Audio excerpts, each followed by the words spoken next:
What's up, guys? Welcome back to another video. Today, we're going to be talking about physical and mental confusion and what the Bible tells us how to deal with mental and physical confusion.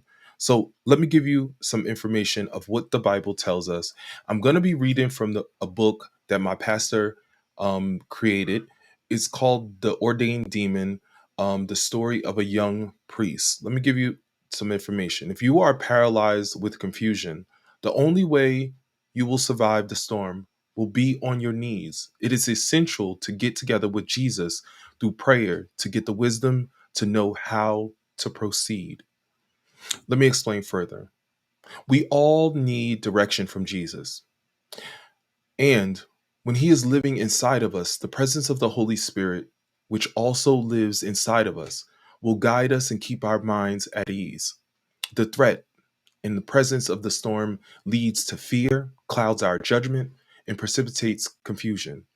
Jesus is the only one that can control the storm, be it physical or spiritual, and instill confidence within us. He can also keep he can also help to prevent and hold the storms of your own life too. The keys to the spiritual and mental confusion are these. Prayer is key. Be focused on Jesus. Seek comfort through worship. Ask for spirit of discernment. Remember God's promise. Steady your trust in the Lord. Don't fear. Don't be anxious. And don't be intimidated. Stay within a strong faith. Stay within your strong faith. Believe in Christ Jesus. Keep working to move on and read God's word. It helps too to remove that confusion. Ask for more guidance from the Holy Spirit. Let me leave you with this Bible verse.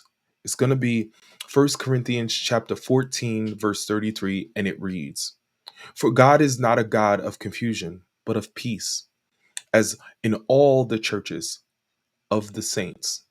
I hope this was helpful. Make sure you like this video. If you want to see more videos like this, make sure you follow. Type in the comments amen, and I'll give you a personal message. And also add it to your favorites so you can always play this back when needed. God bless you and God bless your family. And I'll see you in the next video.